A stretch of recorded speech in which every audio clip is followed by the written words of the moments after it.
একটা প্রশ্ন এসেছে, একটি মাহফিলে ভিডিও করার ক্যামেরা থাকার কারণে একজন মুরব্বী আলেম আরেকজন আলেমকে স্টেজে 2বার চর মেরেছে, যা নিয়ে সোশ্যাল মিডিয়ায় খুব সমালোচনা হচ্ছে। আপনার এই ব্যাপারে মতামত কি? দেখুন, মুরব্বী যেটা করেছে তার অধীনস্থ আলেমের উপর, এটা নিয়ে আমি বেশি কিছু বলতে পারি না যদি সম্পর্কটা হয় ওস্তাদ ছাত্র। তবে প্রকাশ্যে এই ধরনের কাজ খুবই দৃষ্টিকটু। ইসলামের হুকুম কি? আল্লাহ হাবিব সাল্লাল্লাহু আলাইহি ওয়াসাল্লাম ইরশাদ করেছেন, মান লাম ইয়ারহাম সাগীরানা ওয়া লাম ইউক্কির কাবীরানা ফালাইসা মিন্না। যে আমাদের ছোটদেরকে স্নেহ করলো না আর বড়দেরকে সম্মান করলো না, সে আমার উম্মতের অন্তর্ভুক্ত না।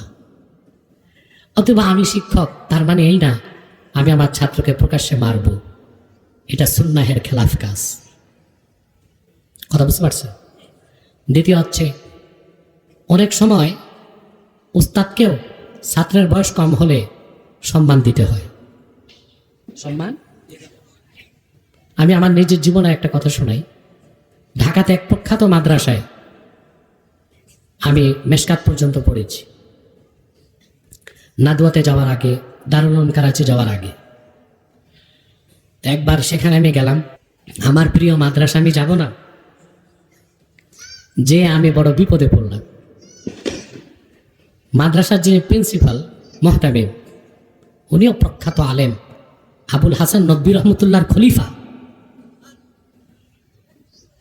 তো তিনি আমাকে ওনার কামরায় নিয়ে যে ওনার বসার চেয়ারে আমাকে বসাই দিয়েছে, আর উনি আমার পাশে বসেছে। কিরকম বিব্রতকর অবস্থা! আমার শিক্ষক, উনি আমাকে পড়িয়েছেন, উনি ওনার চেয়ারটায় আমাকে বসায় উনি পাশে বসে গেছে, আর আমি বসি আর উঠি। একটা কিরকম অবস্থা না এটা? আমার উস্তাদ উনি আমাকে ওনার পাশের চেয়ারে দিলে মোটামুটি বসা যায়, এখন ওনার চেয়ারে আমাকে বসায় উনি পাশে বসে গেছে। আর সমস্ত বড় বড় শিক্ষক যারা মুহাদ্দিস, মুফাসসির, সিনিয়র শিক্ষক সব আশেপাশে বসে আছে। শিক্ষকদের মধ্যে আমার শিক্ষকও আছে তখনকার ওই সময়। এটা হচ্ছে ছাত্রের প্রতি স্নেহ। শিক্ষক আর মানে এই না আমি ছাত্রকে যখন তখন যে ধরনের আচরণ করব। 2, ভিডিওর বিষয়টা কি? এটা একটা বিষয়। এই যে ক্যামেরাতে ছবি তোলা, ক্যামেরা, প্রথম তো হচ্ছে ক্যামেরায় ছবি তোলা কি? এটা একটা প্রশ্ন। ক্যামেরায় ছবি তোলা, ওলামায়ে আরব বলে ক্যামেরায় ছবি তোলা জায়েজ। তারা বলেন এটা হচ্ছে হাবসুজ জিল, ক্যামেরা ছায়াটাকে আটকায়। আর ছবি যেটাকে শরীয়তে যে ছবিকে হারাম করা হয়েছে ওটা হচ্ছে তাখলিকে তাসবির, ছবি অঙ্কন করা হারাম। অঙ্কন করা কি? তাখলিকে তাসবির, ছবি অঙ্কন করা হারাম 4 মাযহাবে, ওইটা হারাম, ওইটা নস্সে হাদিস দিয়ে প্রমাণিত। তা আহলে আরব বলতে চান ক্যামেরার ছবি তো আর তাখলিকে তাসবির না, ছবি অঙ্কন না, এটা হাবসুজ জিল, ছায়াকে আটকানো। এই জন্য ওলামায়ে আরব বলেন ক্যামেরায় ছবি তোলা কি? জায়েজ। ওলামায়ে হিন্দ, জনপুর, ফুরফুরা, ওলামায়ে দেওবন্দ, তাদের মতে যে না, ক্যামেরায় ছবি তোলাও হারাম। কারণ ছবি অঙ্কনে হারাম হওয়ার যে সবব, ক্যামেরায় ছবি তুললে ওই সবব পাওয়া যায়। ওইটা হচ্ছে মুহিমিলা শিরক, মানুষকে শিরকের দিকে ধাবিত করে। তারপর আল্লাহর কুদরতের সাথে চ্যালেঞ্জ করা হয়। এসব কারণে ছবি অঙ্কন করা যেই কারণে হারাম, ক্যামেরায় ছবি তোলা সবব পাওয়া যাওয়ার কারণে ওই একই কারণে কি হারাম। এই ক্ষেত্রে আমি ওলামায়ে হিন্দ, জনপুর, ফুরফুরা, ওলামায়ে দেওবন্দের ফতোয়ার সাথে একমত যে হ্যাঁ, বিনা কারণে ক্যামেরায় ছবি তোলাও কি হারাম। হারাম মানে মাকরু তাহরিমা।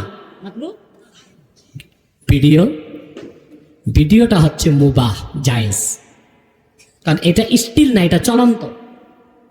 এখন যদি বলেন ভিডিওতেও করাও হারাম, তাহলে আপনি আপনার চেহারা আয়নাতে কেমনে দেখবেন? কথা বলেন। ঠিক আছে, ভিডিওটা হচ্ছে চলন্ত। এই জন্য ক্যামেরায় ছবি তোলা হারাম যে সবব পাওয়া যায়, তাখলিকে তাসবিরের কারণে যে সবব পাওয়া যায় ভিডিওতে হারাম হওয়ার ওই স্বভাব নাই। এজন্য ওলামায়ে আরাম, ওলামায়ে হিন্দ, আমাদের ওস্তাদ আল্লামা তাকি উসমানীর মতেও ভিডিওটা মুবাহ। এটা কি? এটা হারাম হবে কখন? হারাম কাজের ভিডিও করলে। সিনেমার ভিডিও হারাম, ওয়াজের ভিডিও। গ্লাস কেউ হারাম বলবে?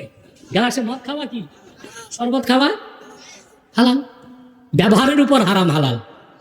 ক্যামেরাটা হারাম, আর ভিডিওটা এটা হচ্ছে চলন্ত, এটা ওয়াজের ভিডিও জায়েজ, আর হারাম কাজের ভিডিও না জায়েজ। অতএব এইরকম একটা বিষয় নিয়ে সবার সামনে এইরকম না করাটাই উচিত ছিল, কারণ সোশ্যাল মিডিয়ায়